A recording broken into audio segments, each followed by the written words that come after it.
আসসালামু আলাইকুম।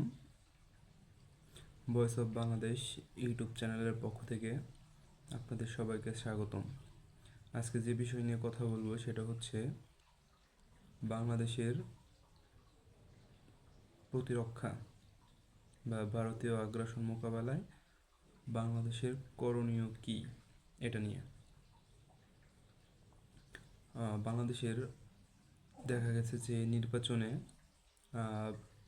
ভারত হচ্ছে বিএনপিকে সমর্থন করেছে বা হচ্ছে অন্যান্য যে কোনো দলকে সমর্থন করেছে, বা আগে হচ্ছে আওয়ামী লীগকে সমর্থন দেওয়ার জন্য তারা আমাদের উপর কি কি নির্যাতন করেছে বা কিভাবে বৈষম্য চাপিয়ে দিয়েছে, বা কিভাবে আমরা স্বাধীনভাবে কোনো মত প্রকাশ করতে পারিনি বা কিছু করতে পারিনি কেন, বা এইসব বিষয়গুলো মোকাবেলার জন্য আসলে আমাদের কি করা উচিত সেটা নিয়ে কথা বলবো। প্রথমত হচ্ছে আমাদের যে কাজটা করতে হবে, বাংলাদেশের হচ্ছে বিমান বাহিনী বা বাংলাদেশের মিসাইল সক্ষমতা বাড়াতে হবে। যেমন হচ্ছে বাংলাদেশের জন্য হচ্ছে কৌশলগত নিরাপত্তা, আধুনিক যুগে যুদ্ধের ধরন কিন্তু চেঞ্জ হয়ে গেছে। আজ আমরা শুধু স্থল বাহিনীর সংখ্যায় শক্তির মানদণ্ড কিন্তু নয়, আকাশ ও দূরপাল্লার সক্ষমতা রাষ্ট্রের প্রকৃত প্রতিরোধ সক্ষমতা নির্ধারণ করে। নিরাপত্তা বিশ্লেষকদের মতে বাংলাদেশ যদি আকাশ ও মিসাইল সক্ষমতায় ভারসাম্য তৈরি করতে পারে, তবে কোনো শক্তিই বাংলাদেশকে হালকাভাবে নিতে পারবে না। সেজন্য আমাদের হচ্ছে আকাশে নিজেদের নিয়ন্ত্রণ প্রতিষ্ঠা করতে হবে। এজন্য বাংলাদেশের বিমান বাহিনীকে প্রথমেই আধুনিকায়ন করতে হবে। আধুনিক মাল্টিরোল ফাইটার জেট সংগ্রহ করতে হবে। রাডার ও আকাশ প্রতিরক্ষা ব্যবস্থা শক্তিশালী করতে হবে।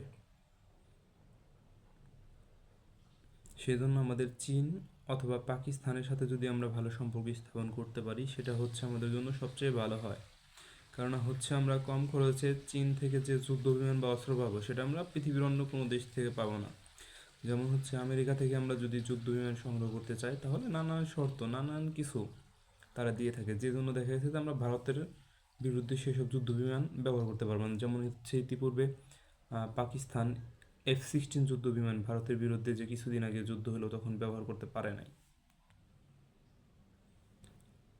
আবার মিসাইল সক্ষমতা আমরা অর্জন করতে পারি। মিসাইল থাকার মানে তো এই না যে আমরা হচ্ছে কারোর সাথে যুদ্ধে জড়িয়ে যাব। তো আমরা হচ্ছে চীনের মাধ্যমে বাংলাদেশে কোনো ড্রোন ফ্যাক্টরি উদ্বোধন করতে পারি বা তৈরি করতে পারি, যেন আমরা নিজেরাই মিসাইল তৈরি করতে পারি। আধুনিক রাষ্ট্রে প্রতিরক্ষার জন্য হচ্ছে আমাদের অবশ্যই ড্রোন ফ্যাক্টরি, যেমন চীন অথবা তুরস্কের সাথে আলোচনার মাধ্যমে চাইলে কিন্তু আমরা আমাদের দেশে স্থাপন করতে পারি, যেন তারা চাইলে আমাদের এখানে স্থাপন করবে, তারা রপ্তানি করতে পারবে বা আমাদের প্রয়োজনে আমাদেরকে দিবে। আবার হচ্ছে ইলেকট্রনিক ওয়ারফেয়ার আমরা আনতে পারি তুরস্ক থেকে। তুরস্ক তো ইলেকট্রনিক ওয়ারফেয়ারে অনেক উন্নত, আর আমাদেরকে দেওয়ার জন্য তারা সবসময় প্রস্তুত আছে। আবার পাকিস্তান আমাদের F-17 থান্ডার যুদ্ধ বিমান দেওয়ার জন্য সবসময় রেডি বা মুখিয়ে আছে।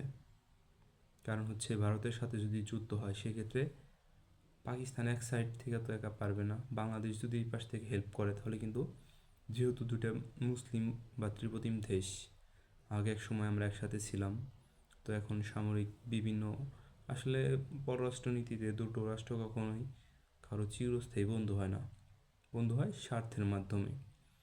যেহেতু আমাদের উপর তাদের স্বার্থ আছে, তাদের উপর আমাদের স্বার্থ আছে, ভারতের আগ্রাসন মোকাবেলায় আমরা একসাথে কাজ করতেই পারি।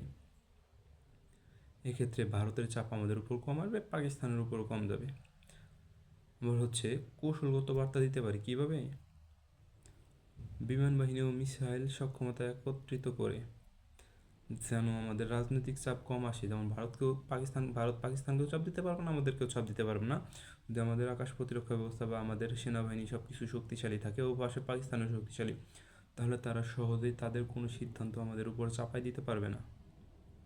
সেজন্য আমাদের অবশ্যই দূরপাল্লার মিসাইল বা হচ্ছে শক্তিশালী রাডার ব্যবস্থা আনতে হবে।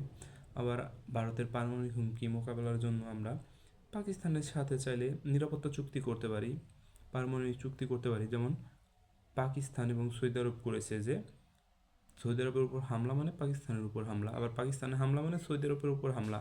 তো সৌদি আরবে কেউ হামলা করলে পাকিস্তান তাদের সর্বশক্তি নিয়ে তাদের সাথে ওই শত্রুর বিরুদ্ধে ঝাঁপাই পড়বে।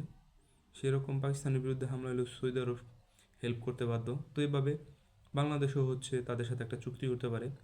যেমন হচ্ছে ইতিপূর্বে তুরস্ক হচ্ছে পাকিস্তান এবং সৌদি জোটে যোগ দেওয়ার ব্যাপারে মোটামুটি সব কিছু চূড়ান্ত। এভাবে চাইলে বাংলাদেশও যোগ দিতে পারে।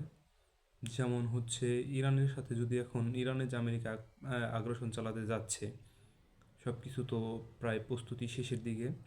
তো আজকে রাতেও আক্রমণ হতে পারে। দেখা গেছে এখন সেটা মোকাবেলার জন্য যদি ইরান তাদের প্রতিবেশী দেশগুলোর সাথে সম্পর্ক ভালো রাখতো, সহজে মোকাবেলা করতে পারতো, এক্ষেত্রে হয়তো বা আমেরিকা সাহস পেত না।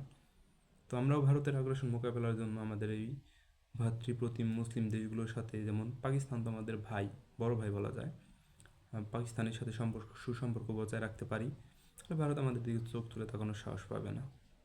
আশা করি আপনারা সবাই বুঝতে পারছেন। আপনারা সবাই সাবস্ক্রাইব করে এবং লাইক কমেন্ট করে আমার এই নতুন চ্যানেলটার সাথে থাকবেন, এই আশা ব্যক্ত করে আমি আজকে আমার সংক্ষিপ্ত ভিডিওটি শেষ করছি। আসসালামু আলাইকুম।